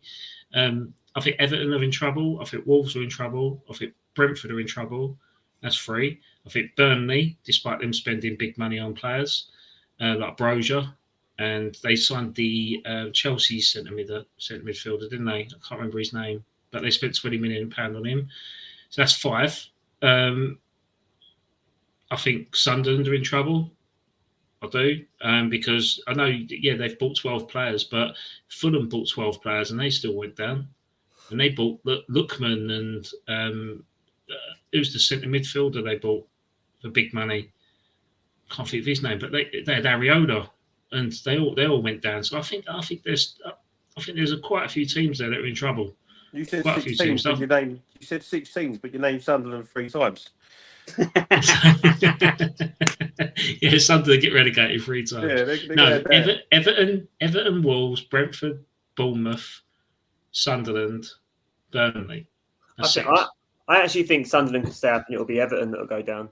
I think Sunderland will stay up.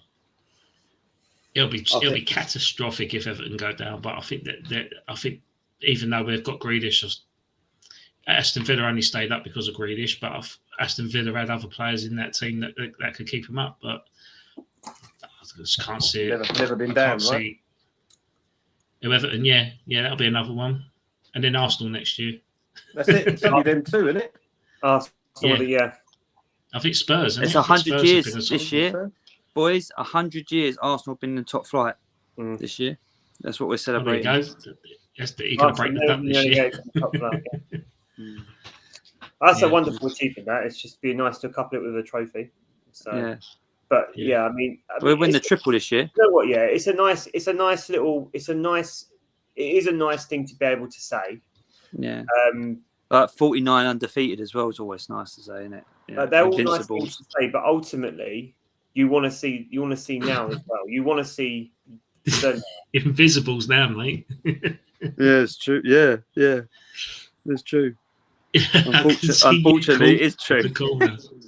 I can see your corpse in the corner as if like, oh fucking it, I was going to say something there. Oh, Are you boys more confident this season that you're going to win a trophy than you was at the start of last season?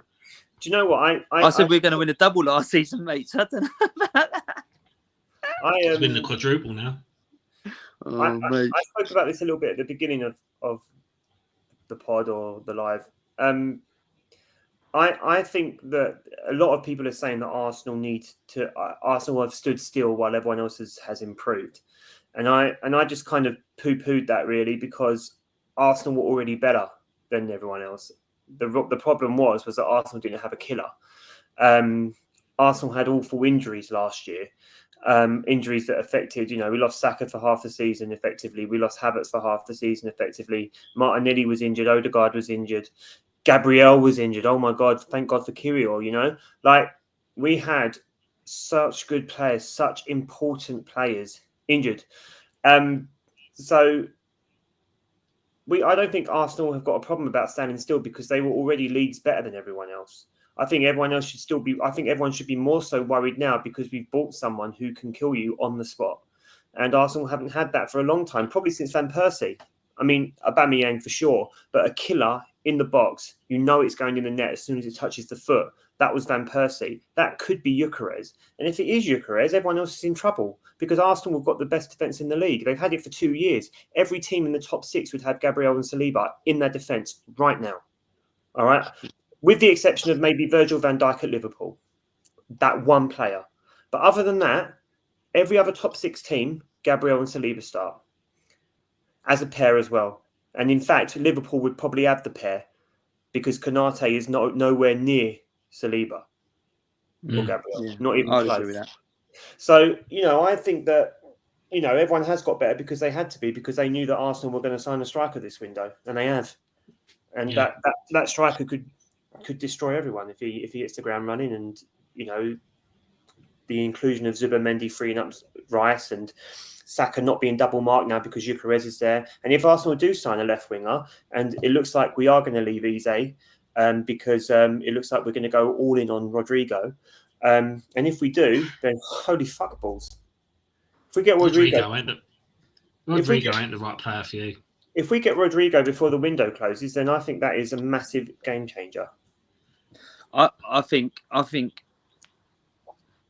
I think if Arsenal don't win something this year, forget about Arsenal as a club, right, or the name, if you like. But if you look at the team that Arsenal have put together, that it's in the only way I suppose I can put it, right, is that if that squad does not win a cup, I think it's a travesty, in a sense of, for them boys, it's potentially such a good team if everyone stays fit and everyone behaves themselves, as you say, like, red cards and whatever. Yeah, that, when you look back in history, you go, that team should have won a cup. It's almost like, the only way I can put it, Adam, when Upton Park's last year, and everyone, and what's his name, should have got a cap for England. Yeah. And I just remember everyone talking about it. What's his name? Mark Noble. Thank you. Yeah, thank you. My brain's gone. Yeah, Noble. Yeah, and I remember everyone, and I was still in school then, and everyone saying, "How the hell has he not got a cap for England? Do you know what I mean? Where you just think it's just it would just be cruel in football's sake. Like Noble should have got a cap for England in that season. He was absolutely outstanding for West Ham. He should have got a cap, and that's the only way I can sort of relate it to West Ham, where you can go, this that squad them group of boys deserve to win something now. Do you know what I mean? The same as Noble deserved to get his cap for England, but obviously it never. I mean, it's almost cruel, and that's the only way I could relate. If Arsenal don't win something this year, it would be cruel on them boys. Arteta goes, right? You can't have Rodrigo in that squad not win something and he stays.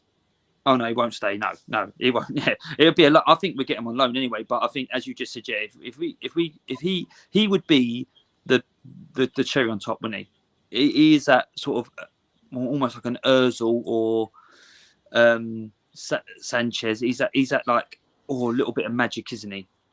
And when you say that, Cal, you mean like he's like a flagship signing, isn't he? Yeah. He's like, oh my god, yeah, we're a big Rodrigo, yeah. and I don't agree with you, Adam, that he's not right for us.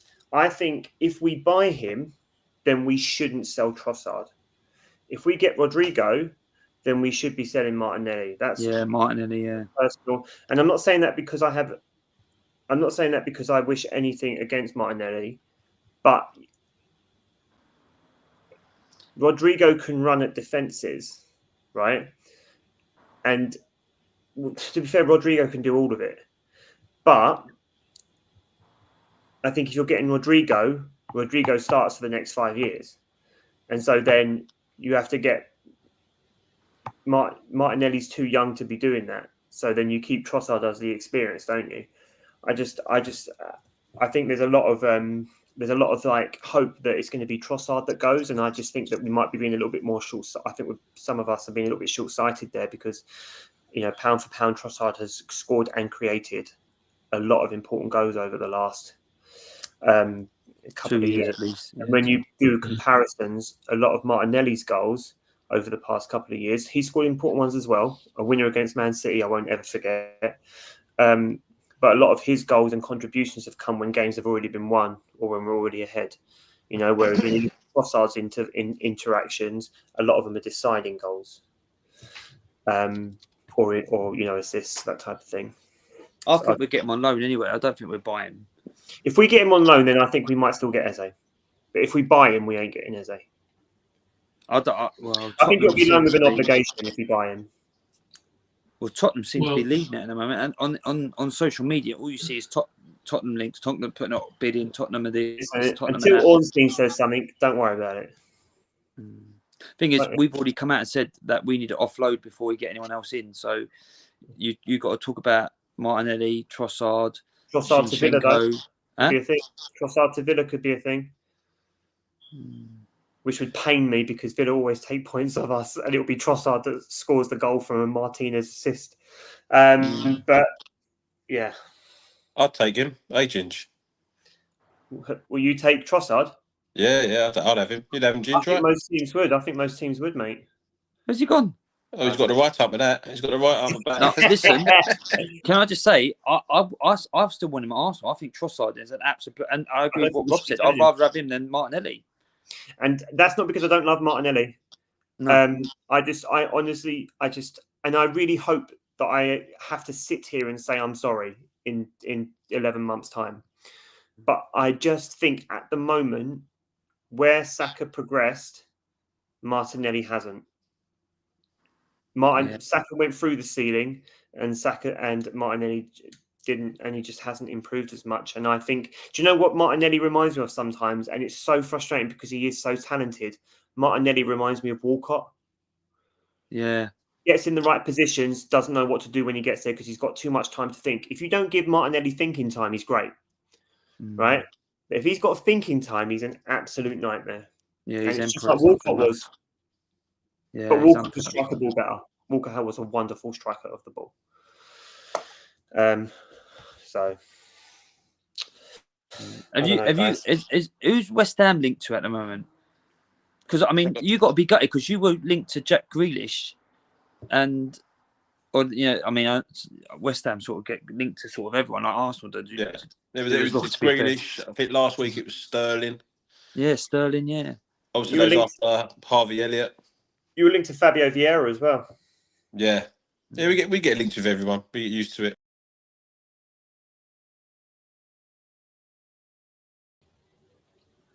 You've Then what are you doing? I don't know what's going on, boys. What are you doing? Why are you sitting in the dark for? Was you still going? Yeah, you bugger off. We was having a great time without you. Yeah. Oh, right, okay. Hello, I don't know what happened. My internet cable just blipped out, but doesn't matter what I was going to say. To be honest, I'll see you later. What was you talking about? I was talking about West Ham and who they're linked to, and like, are you gutted that you missed out on potentially Jack Grealish and Sterling and Harvey Elliott? Harvey Elliott. Yeah, what's your thoughts on it all? Again, it's the Grealish thing. Yeah, would have been great. I'd still take Raheem Sterling if he's available. I think he could be a good little asset for us on loan, especially if it's the same deal that you had last year with him, where you get his wages paid for. But yeah, but talking of links, I mean, I've got a couple of people that I know of that are quite linked to this certain player, and there is dying talk that Leandro Trossard could end up going to West Ham towards the end of the window. That's kind of what I said to you before you cut off about I'd have him at West Ham, yeah. Yeah, Trossard. Yeah, so basically it works out that his contract expires next summer. Arsenal wants 17 million, but it works out that West Ham are only willing to pay 15 for him. He's on 90 grand a week, so he fits our wage capacity in terms of how much we pay for players. I mean, Ariola's on 120 grand a week. Ward-Prowse is on 100 grand a week. So he'd instantly get a slight pay rise to be matching with our top earners. I think it'd be a great little signing for us, Trossard. And it's a reunion with Potter as well, because I think some of his best football prior to Arsenal was at Brighton under him. So it kind of makes sense. Trossard would be our youngest striker, apparently, according to Happy Amaret. So, what's he, 32? Yeah, he's 30 now, and I think he's 31 in December, I think. We got 3 strikers who I think the cumulative age is about 103. Listen, I wouldn't want him to leave Arsenal. You talk about players leaving. He's not one I'd want to leave. No, me too. Do you know I want him to leave. I'd like it's clear he's not happy, though, isn't it? No. He was playing week in, week out. If he left, I would wish him only but well. However, if I could choose, and like I said, it's a big if. But if someone like a Rodrigo came in, it looks like Arsenal are trying to buy a winger who is going to take on people and is going to run the wings, right? Leandro Trossard is more of an inside left forward, so he likes to cut in, not go down. So it doesn't make sense to me to sell him to buy Rodrigo when Martinelli is also going to try and do similar sorts of things. So it would make more sense to me to keep Trossard and sell a Martinelli. So if he did leave, he would only... I wouldn't be one of those booing fans when he comes back to the club because, like I said, he scored and assisted so many important goals over the last couple of years that he's been there. I do think he will go before the window closes. I don't think it will be West Ham. I think he's got more chance of somewhere like an Aston Villa. They ain't got the dough, mate. They ain't got the dough. Maybe. Well, they need to sell. Rodgers goes, he will. Or Ramsey, whatever his name is. Ramsey, isn't it? Yeah, but Ramsey wants to stay. They're talking about giving him a new contract. Apparently it's a here we go, mate. 40 million done. For what? For Ramsey. To where? To Newcastle, it's done. Well, if that's the case, then 40 million. Oh, fair enough. I think it's euros, but 40 million. I was 38 mil then. Oh, they still ain't got done. No, I just have to make sure. I always make sure I say it right because I think it is 40 million euros. So 30, 35, 36 million quid. But we was after him, Jacob Ramsey, because I think he was Potter's number one target. And then obviously we haven't got season. He had a good season last year as well. He had a good Euros as well with England. I think he kind of fits the profile of what Potter wants. But then obviously now that's gone to bed that he's not coming, we was after Mateus Fernandes at Southampton. Yeah, and we put in a low ball offer of 28 million plus 2 million in add-ons. And they want 50. So I think we could get that one in for him. Yeah. How much do you think he's worth then? I think he's worth about 40. 38 mil. Who's this? 40 million euros. Yeah. So, 40 million euros. Fernandez, Matthias Fernandez. Also, it looks like Aston Villa could be selling Leon Bailey as well. So again, injury plagued player. They can go back to Bundesliga. What I mean is that you're saying that they haven't got the money. They could, if they've sold Jacob Ramsey or whatever his name is, for Jacob Ramsey 40 million to Aston Villa. So you've got him, and then you've got was it Bailey? Who did I say it was? Leon Bailey. Yeah, Leon Bailey. Maybe another 20 million. That's 60 million. They can get 20 million for him, surely. Yeah, it's too much. Whatever they've got, that's still 50 million, isn't it? Yeah, and wages. The thing is, 50 million in wages. They've waited 47 million euros. Euros. Yeah, but they waited to the end of the window, haven't they? And they've had a whole pre-season trying to get this squad together, and they've not bought anyone, not sold anyone. And it's just like, well, it's going to completely disrupt what they're going to do, aren't they? Like, they've got Europa League football next year, so it's a tough thing for Aston Villa. They're in a bit of a grey period, aren't they? Like, then they haven't got the heights of the Champions League that they had last year and the buzz, and now they're in Europa League. You'd like to think they could probably be favourites because they've kept the majority of their squad that played in Champions League, other than the loans of Asensio and Rashford that have gone elsewhere. Mm. They get Asensio back. That'd be a good business for them. Yeah, and Rashford's gone Barcelona, isn't he? So that ain't gonna happen. But it's tough, isn't it? It's tough. I mean, in terms of where we're at, like, we're still one, maybe two midfielders shy, but I'm remaining relatively positive that the signings that we have made have been decent enough signings to get us away from the relegation zone that everyone's fearing us about. We've got Malik Diouf, who does look like a genuinely good player, but I've reserved my judgment on him because he could end up being Roberto Carlos or Arthur Masuaku for us, knowing the way we sign players. Love Masuaku. He's at Sunderland now. He signed for Sunderland. Oh, is he? Yeah, so he signed for Sunderland on a free. So we've got Kyle Walker-Peters on the right, so that kind of offers us an alternative to Aaron Wan-Bissaka. If Aaron Wan-Bissaka decides to drop in as a right-sided centre-half, and we've got Walker-Peters that can rotate between them, I think that looks pretty good. And then you look at who else we bought. So we've got Callum Wilson. You know my feelings about Callum Wilson. Just waste of time. I'm getting you a shirt for your birthday with Wilson on the back. Wilson, as long as it's only got the bloke from it's like an Alsatian. Passed away. I was thinking more Friday night dinner. Oh, right, yeah. Wilson. He scored a hat-trick the first game, mate. He's not playing against us. Huh? His contract, right? His contract is $6,000 a week, right? But it's appearance and goal incentives. So he could end up earning $95,000 a week if he, one, plays, regardless how many minutes it is, and two, scores a goal. So if he plays and scores a goal, he earns $95,000 that week. For doing your job. That's his job, isn't it? But and if he doesn't, that's he his job. earns $6,000. That's his job. I see what you did there. And he does nothing that sits on his arse. He gets paid $6,000 a week. Now, if anyone's going to pay someone to sit on their arse and do nothing, pay me $6,000 a week. Pay all of us $6,000 a week. Mate, I'd love get to. out of bed for less than 8. Listen, I'd make sure I score a goal for $6,000 a week. I'll tell you what, I'd be scoring a goal twice a week. You give me $6,000 a week. Yeah, you could just let the goals in, Cal. Mate, I'd make sure I'd score goals.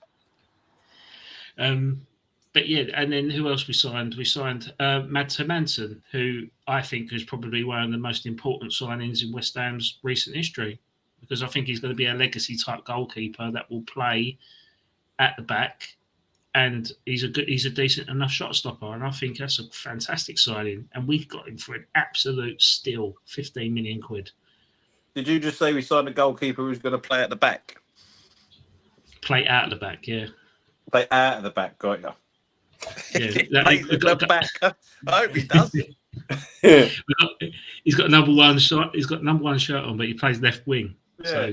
So, but But yeah, I think that looks positive. And obviously, if we're looking to shift on a few fringe players like Guido Rodriguez, trying to think who else there is now, Maxwell Cornet, then Andy Irving trying to break in the team.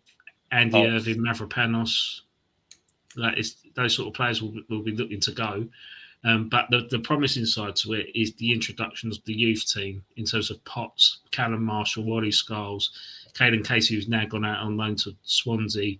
You've got that Fearson, Preston Fearson that's coming in. Mohamed Kante, who played for the under-21s last night against Woking, absolutely tore him a new one. And he looks fantastic. He does look really good. And then we've also got Lewis Alford as well. So I think we've got really good youngsters that can come in and stake a claim for a position in the squad. Yeah, Scarlett's already in there, right? Yeah. And I think it looks positive. I remain positive in the fact that our academy is players that we could rely on for squad depth. But we've got a good balance, I think, which is quite rare for West Ham. Whereas last season we won the transfer window and it just went to shit with the wrong manager, didn't it? Mm-hmm. Yeah. So look to the weekend. Yeah, look to the weekend. I was going to do a couple of questions for Horton v Horton using my new question the sport box. Do it. Do you want to play the quiz? Hey, Craig, yeah, that's okay. Mark, you can play as the third player. So here it is. Halsey versus the Hortons. Halsey versus. Oh, let's do that. Halsey versus the Hortons. Okay. Yeah? Do we need to have like a chime in? Right, ready?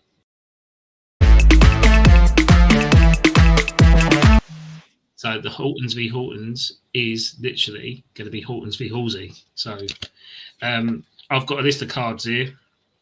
I'm going to just pick some. I'll split the deck.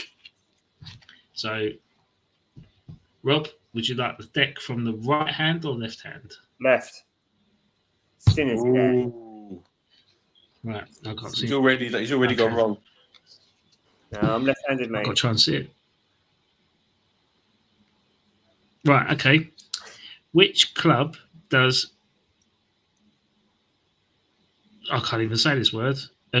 A controversial broadcasting personality Danny Baker support? What year was this one made?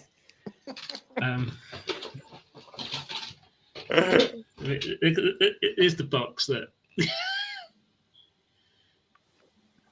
The 90s. So, early 90s, yeah.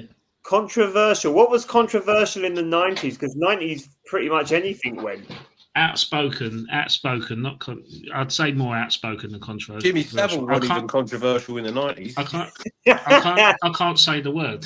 I can't. If Blackburn. You can see that, I can't see the word. I can't see that either. Ubiquitous. Ubiquitous. Ubiquitous. There you go. Is it Blackburn? What does that mean? Is that their answer? Would you like to confirm that with your brother? He's Cal. You said Blackburn. That's fine. That's incorrect. Mark, would you like to guess who that person is? Manchester United. No, incorrect. Millwall. Oh shit! I was going to say Wimbledon. So, Mark, would you like a left hand or a right hand? A righty. That sounds a bit wrong. Both hands.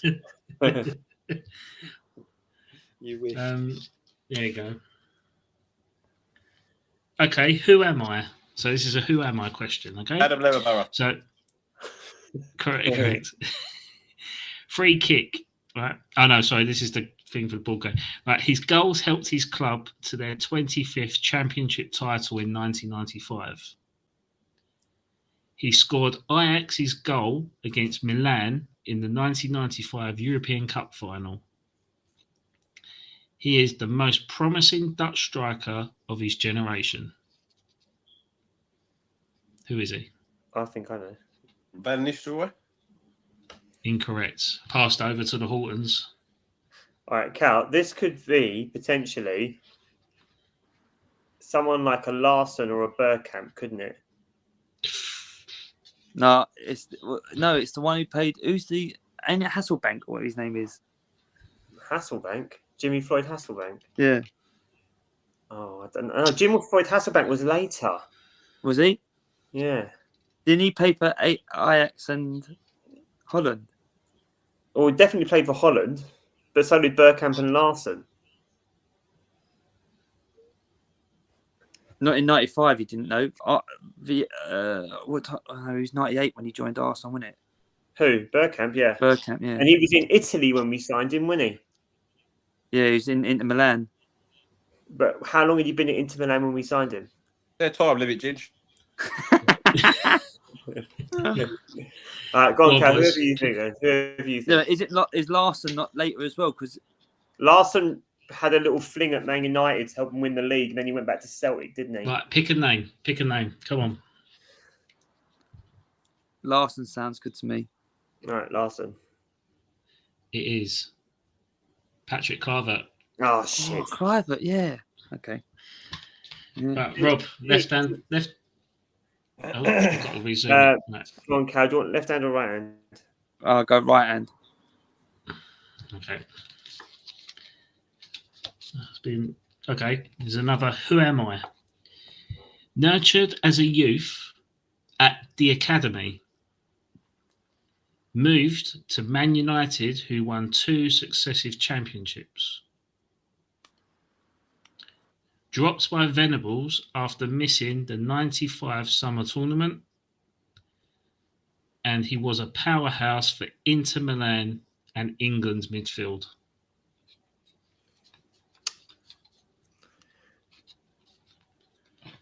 Say it again. Say it again. Nurtured as a youth at the academy, moved to Man United, dropped by Venables, and he was a powerhouse for Inter Milan and England's midfield. Oh, You don't shit. need ChatGPT. Was it Paul Ince? It was Paul Ince. Yes. Well done, Rob. Mark, left hand. I'd have got that from the academy. Yeah. Left this time, mate. Right, so it's 1-0 to the Hortons. First, we'll do first to 3, yeah? We'll be here all night. Okay, Mark. What year did Tottenham beat Forest in the FA Cup final? 1903.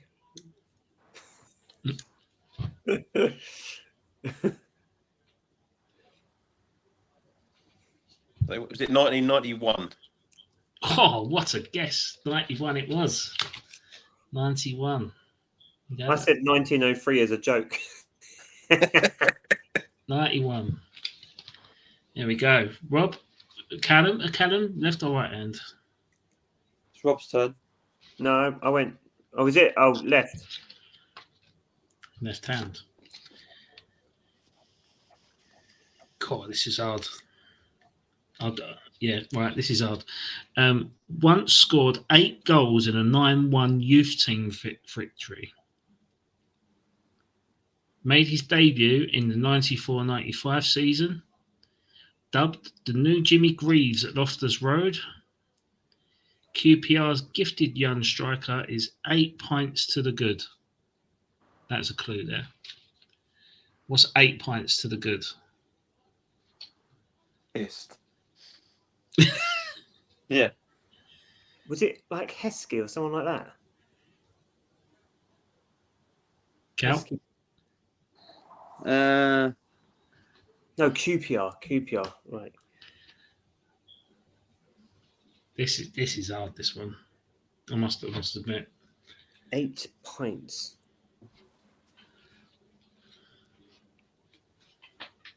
is it Ferguson or something like that? No, it's too late. No. Mark, who do you think it is? Arthur Lager. Arthur Lager. No, it's Kevin Gallen. Oh, 8 pints. 8 pints. Mark, left hand or right hand? It's still 1-1 at the minute. Right, please. Okay. Which? Oh no, that'll be out of date now. all them questions are out of date. I have to pick another one. Which team is called Bafana Bafana? I know that as well. Which team's called Bafana Bafana? Is it not? It's not Boca Juniors.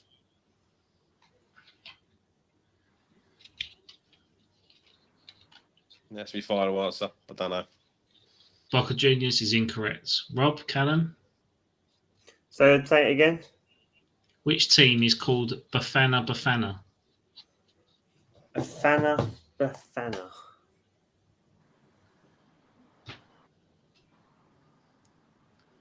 I don't know, mate. Think of the World Cup. Right, which team are you on there? There's two of them, and they still Ham on can't the get left. it. West Who Ham on the doing left, that? remember? What are you doing that?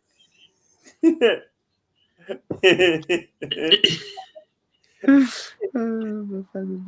don't know, mate. I ain't got a clue. Spain, mate. Spain. Really? No. South Africa. Argentina. I thought it was Waka Waka, South Africa. What the fuck? No. Yeah, Waka they still Waka. called that. That's out of date, that one. Bafana Bafana. Do you No, it's remember Waka the Waka. commentary? No, everyone Brazil. knows Waka. No. What end? Now, what was the answer? Waka Waka. South Africa. Oh, Right hand. Come on. Right end. Yeah. Who won both Professional Footballers Association and Football Writers Association Player of the Year in '88? 88. John Perry. Barnes. John Barnes. Correct. Yes! John Get in Barnes straight there. away. Get out of here. 2-1 to the Hortons. Mark? Yeah. Left, please.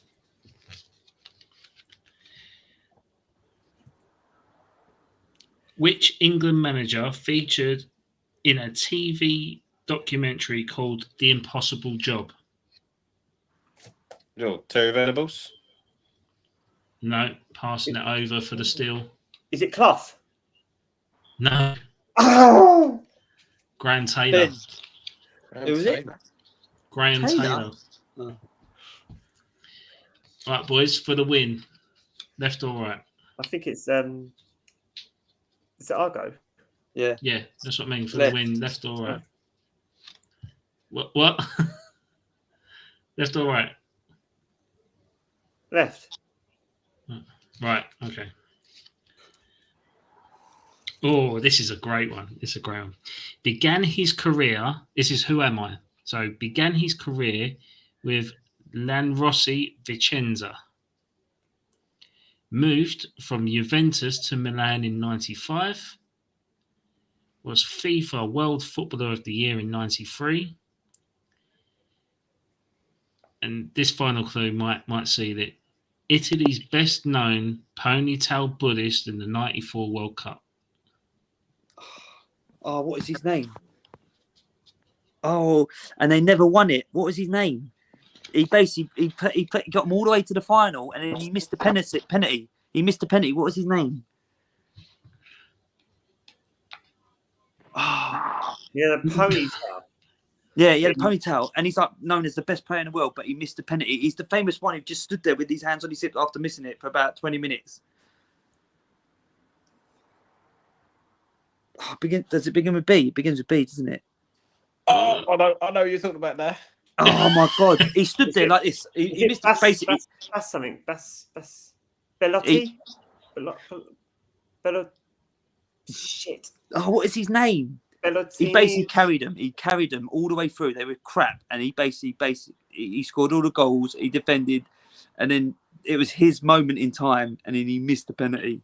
Basania. Hand it over, Didge. I think I know. Is it Bellotti? 5, 4, 3, 2, 1. I don't know his Out name. of time. Mark? Is it Baggio? Oh, it is. Baggio. Well done, Mark. Oh, Well done, Mark. As soon as you It is, said B, like it clicked, light switch on. I thought he was Argentinian. What about Paggio? Yeah. Can I just say, they had Oh. I watched the actual documentary on him the Divine other day about Ponytail, that World it's Cup. called. Divine Yeah. Ponytail, it's called. Yeah. Yeah. Oh, Took is the it free, 2-2? took the free kicks, right? Desmond. Oh, Desmond. Right. Mark, That was a left good or right for documentary. the I win? watched that. Paggio, that was it. Left, Ginge. What team plays at Upton Park? No, I'm joking. Hold on. No one.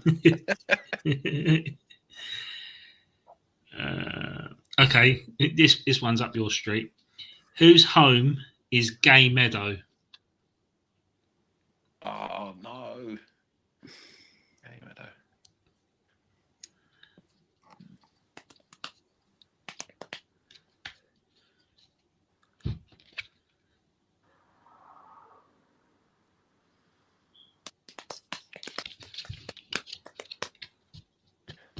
I can see the kit. I just can't think of the bloody team name. Well, don't take your time, mate, because I ain't got a clue. Yeah. But I know it. Gay Meadow. I want to say like Peterborough, but it's not Peterborough. No. Hortons? Plymouth Argyle. No, it's not. It's Shrewsbury Town. Shrewsbury. Shrewsbury. Right, Hortons, you've got a second chance of winning it now. So go, left or right. Left.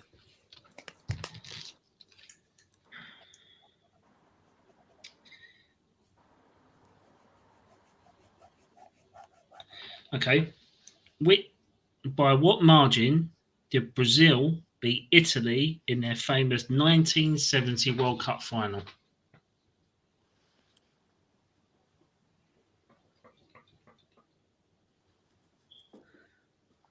By what margin? Yep. What margin? What was the scoreline, effectively? What was the score in the 1970 World Cup final between Brazil and Italy? 2-0.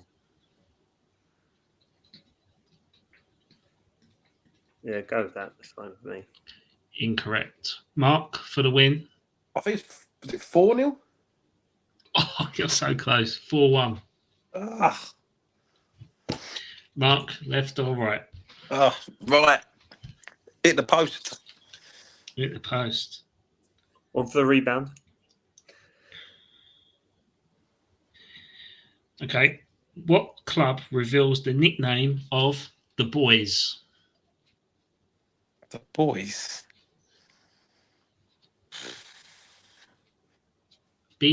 BHOYS.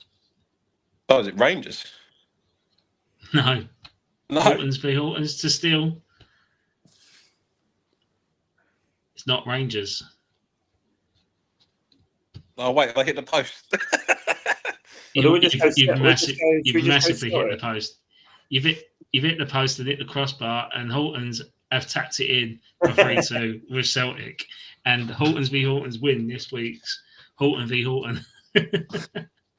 That's right. That's right. Know That's your it. place. Get back to Upton Park. Jammy. Back to be Bow and A's. That's me, Bowen Hayes. That's right. I'll And have that me was back. the end.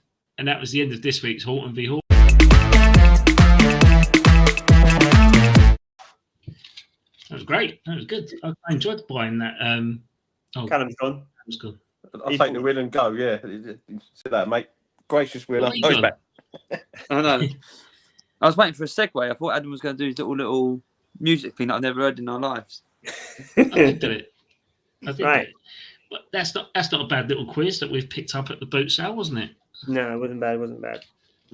£3 Right. that, Mark. How Should much? we- £3. £3, you've got to throw away all the cars that are outdated, yeah? Yeah, pretty much. We've got to transport ourselves into 1993. I'm older, so it suits me better. Should we predict games for the weekend? Yeah, let's do that, and then we'll wrap up. Yeah, Yes. go for it. Go on then. I'll let you lead. I'll let you land. I'll let you lead.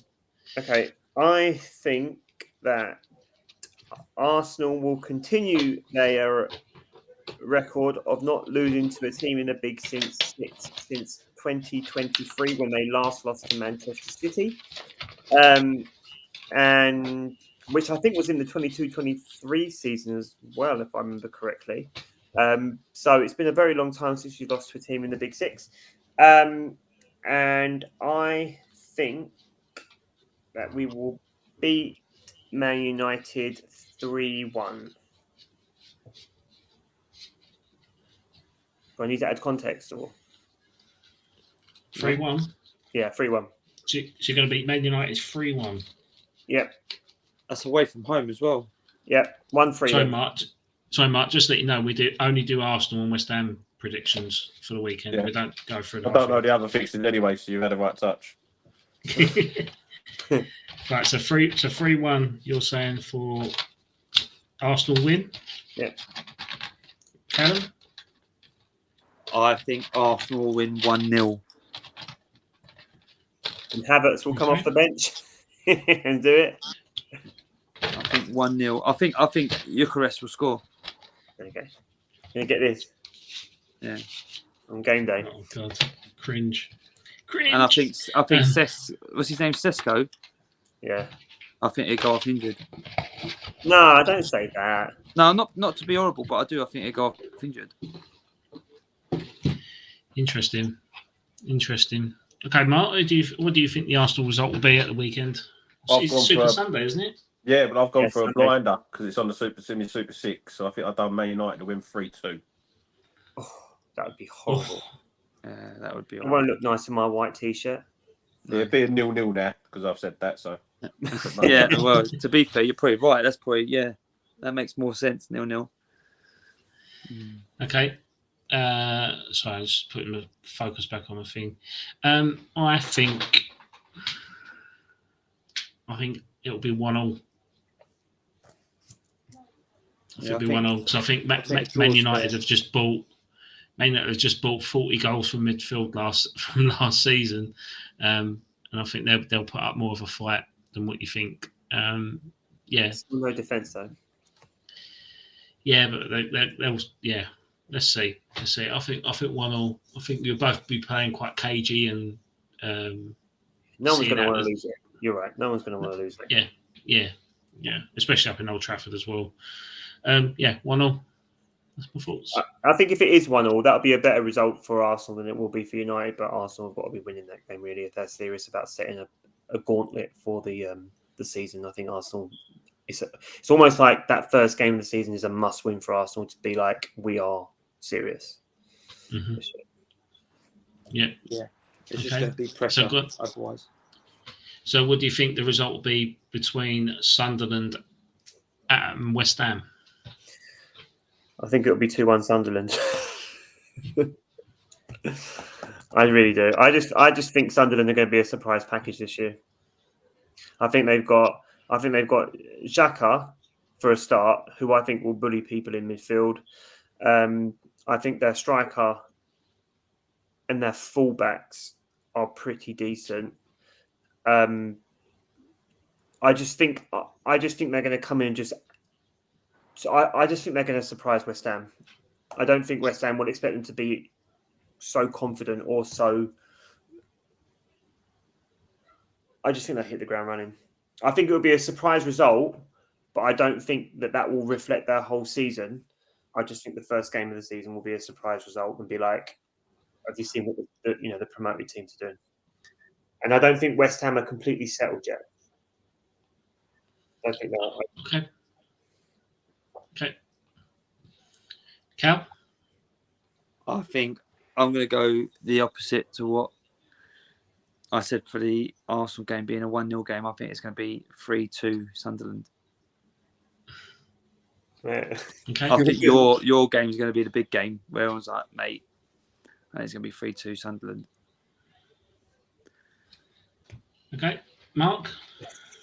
I would have changed my Arsenal prediction to 4-0 Man United. I think Rob's right. I think the Sunderland are going to come out with guns firing, and West Ham are going to win from behind 2-1. Okay. Interesting stat about West Ham leading into this weekend. West Ham have lost their opening match of Premier League season more times than any other side, 16 times, with the Hammers also conceding more matchday 1 goals than anyone else, conceding 50. So Top of the league. I'm going for a 4-0 West Ham win. Yeah. Just to break it. You know No, what? We're about to concede 4-1. Do you know what's shocking about that as well, Ad, right? Is that Yeah. the Premier League has been going since like 1992, right? Which is over West Ham have conceded. which is over 30 years, right? And West Ham haven't even been in the Premier League for every single one of those years. Man United, Yeah. Liverpool, Chelsea, Arsenal, teams like that, they've all been in there since the beginning, Everton, and they don't have as many goals conceded as you on the first game. Hold on, let me just ask ChatGPT a question. How many years have West Ham been in? Hold on, how many years? How many seasons? Oh, fuck off. We missed 3, right? No, we weren't in the first one, was we? How many seasons have West Ham been in the Premier League? It's coming up. Coming in, quick thinking. It is a total of 29 Premier League seasons. So if we've been in the Premier League for 29 seasons and we've conceded 50 goals in 29 games, and we've lost 16 of them. So yeah, I think times are going to change. I think low expectations is going to cause a lot of shocks for West Ham this year. So I'm going to go 3-1. That's my serious prediction. I think we're going to beat Sunderland 3-1. You'd have done us without that stat. You'd have still done 3-1, wouldn't you? Yeah, no, yeah, I would have. Yeah, Didn't matter. Yeah, but all them stats of history, mate. I'm talking about the present. I'm talking about the here and now. It's not relevant. Why'd you bring it up? You took us through that history. Yeah, I took a nice education lesson. It'll be interesting to see how many goals Arsenal have scored on match day 1 of every Premier League season that they've been in. That would be an interesting ChatGPT question. But yeah, I think 3-1. I think Fulkrug's going to get on the score sheet. I think Paquetá's going to have a stormer. I just think we just look more solid than people are making us out to be, or not to be. In that case, I think we're going to be very, very underestimated this season, and we'll cause a few shocks. I hope you're right. So I'm feeling rather positive. I think we've bought the right players. I think we've kept the right players. You know, Paquetá's still there. Bowen's still there. Agerd is staying. You know, Alvarez is still there. I think we've got a good squad. And like I say, when you talk about Sunderland spending big money on 12 players, they've had to spend that to try and get into West Ham's level. They've had to. So yeah, it'll be an interesting game for sure. I think they'll come out very quick, but I think West Ham will be like, hang on a minute, we can't be rolled over by a team that's just been promoted. So, and they ain't been in the Premier League for like eight seasons, have they? Who? Sunderland.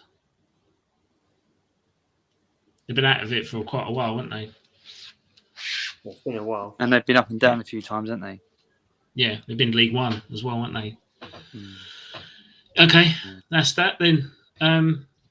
Let's have a look at the chat, see if there's any comments there. Bumper Club by Slayer. Thank you very much. That was well worth me checking the chat. But yeah, no, thanks a lot, guys. It's always been a pleasure, never a chore. Those that have managed to watch an hour and 37 minutes of this stream, don't forget to like and subscribe. We'll be here next week. We'll be talking about the same old shit. Maybe talk more about our kids as well. This is what the podcast is about. But yeah, we're so excited about the Premier League. So yeah, apologies. And Slayer said Bomber Club for a second time. Thank you. Any final thoughts? Nah. No. I mean, on that note, it's time for people to go to bed. Yeah, that's it. Someone is very tired, and yeah, for a third time, Bomber Club. Okay. Thanks a lot, guys. Stay on, yeah, afterwards. I'll see you soon. See you in the next one. Cheers for having us. What's up? Bye. Oh lad, and we'll cheer, and we'll spill a bit of beer. Raise a glass to the past and the mates who ain't here. From Highbury to Upton Park, it's now Ashburton and Stratford for a lark. It's the Old Dad's Our Job podcast, the heart of the game.